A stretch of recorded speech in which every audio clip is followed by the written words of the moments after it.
What's up YouTube, I'm Vaughn and this is the Gear channel, and today we have a very exciting match because if this deck looks familiar, it's because it's Allisdair's deck, and we just did a video of Dueling Book Finals of him playing it, but not just that, he also went undefeated on the first day of Edison Format Championship, and sadly on day 2 he finished it up being 5th place. So we're going to test to see if the deck is just pure luck, or is it actually the player and not the deck? So, and one of the best ways to test this theory is to go against Blackwings. Let's see who's going to start first, and it looks like it's going to be Ludo. So their opening hand is going to be a Bottomless, Icarus Attack, Mirror Force, Blizzard, Kalut. We have a Dust Frog, Pavavris, Substitute, Gorse, and Dupe Frog. Very, very nice. They're going to go draw into Shiroko. They're going to set to pass. We have to play around the side in case of Reiko, but it's Icarus Attack. So Dupe is going to go and draw a Swap Frog. Very nice. Well, search, but it's okay. Now they go and draw into Kalut, use Blizzard to go and spell summon. They're going to attack for 13. We are definitely going Gorse, just to get an extra body for the substitute. Now they're going to make Magical Android. Very nice. Then it's going to be pass. So we're going to go and pair Gorse in attack mode, swing into Magical Android. It gets Mirror Force. We're going to go and use Swap Bug, use the effect to go and mill a Treeborn. Very nice. Now we're going to use Substitute Prio to go and spell summon a Dupe Frog, then use it again for another Dupe Frog, and finally Tribute itself to get Flip Flop Frog. So we're all set. So we'll pass it to your opponent, then they gain 600. They're just going to pass. We're going to return Treeborn, then summon the Union Frog. We're going to attack directly. So they're going to take 400, and we're going to pop the back row. Now we're going to return the Magical Android and pair it back down. Now they pass. We're going to use Pot of Avarice because our hand's not looking the greatest, and we kind of want to like benefit and make some extra room just in case. So we're going to go and draw 2, and look at that, Reckless and Dandelion. We're going to attack with Union Frog because of Gorse. So then we're going to just go and swing with that. Because worst comes to worst, we flip Flop Frog to pair it back into hand, and we just repeat the cycle. So Reckless Greed is going to go draw 2. Then we're going to summon a Gorse, attack for 27. Next, they're going to go Shiroko, and then they're going to do a cool combo actually. So they're going to go and boost the board, then they're going to make Dark End Dragon to pop the other one that's not half, and then that board is going to swing over. We're going to take 4,000, which is a lot. So we're going to add a Swap Frog, and now we're pretty much all set. So we're going to actually just go and do the Flip Flop to return the board because we have some use for the Dark End Dragon. We're clicking on it for confirming the attack, but we're telling them it's like, no, we don't want to return Dark End. We want to get rid of the board because of Kalut. So now Swap Frog is going to do its thing, and we're just going to combo off like crazy.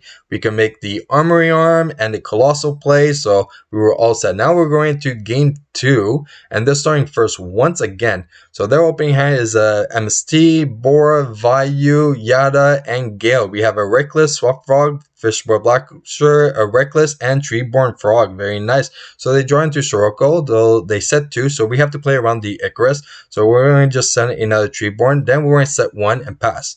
So now we're going to do Reckless Green, draw 2, and then we're going to continue with like the same play that we did prior. So we're going to set 1 and pass.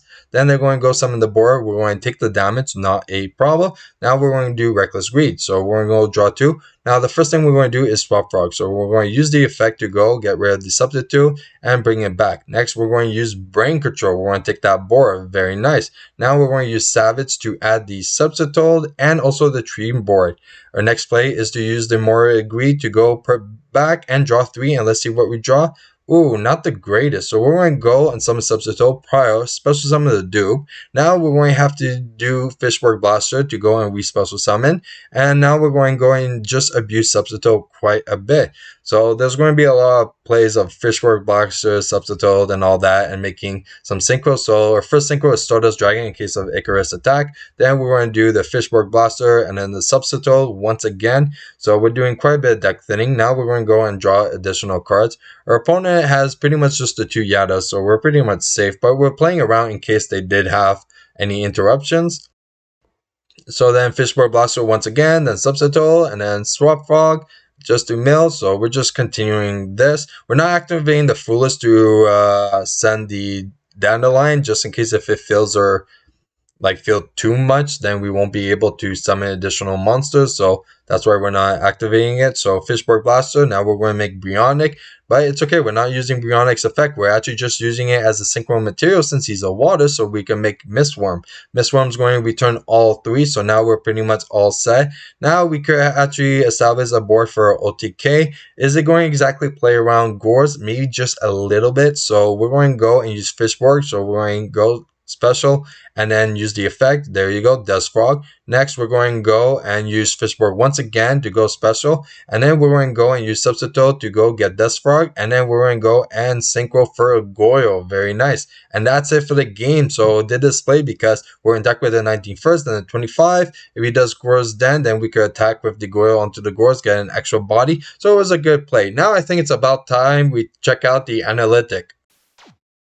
Here is the duel record, and let me tell you that we're only following the 8 games over here. The bottom ones is not with this deck, and especially it doesn't revolve around Edison like at all. It's mostly like Go. But one thing I want to point out is that prior to this, we did lots of playtesting. So we did unrated matches, and we played against like friends to really understand this deck, and then we played a few rated as well, just so we could boost up the rate, so we could guarantee into playing a lot more higher ranked players. And the end result out of 8 games is that we only won 4 games. So that means that this deck only has a 50% win ratio, which honestly I kind of agree, because when I was playtesting with this deck multiple times, it was either that you drew into the nuts or you didn't. There was not much really in between, and it does understand how someone could get first place undefeated day 1, but then day 2 not so much. So this is why I say that the deck is very much luck based,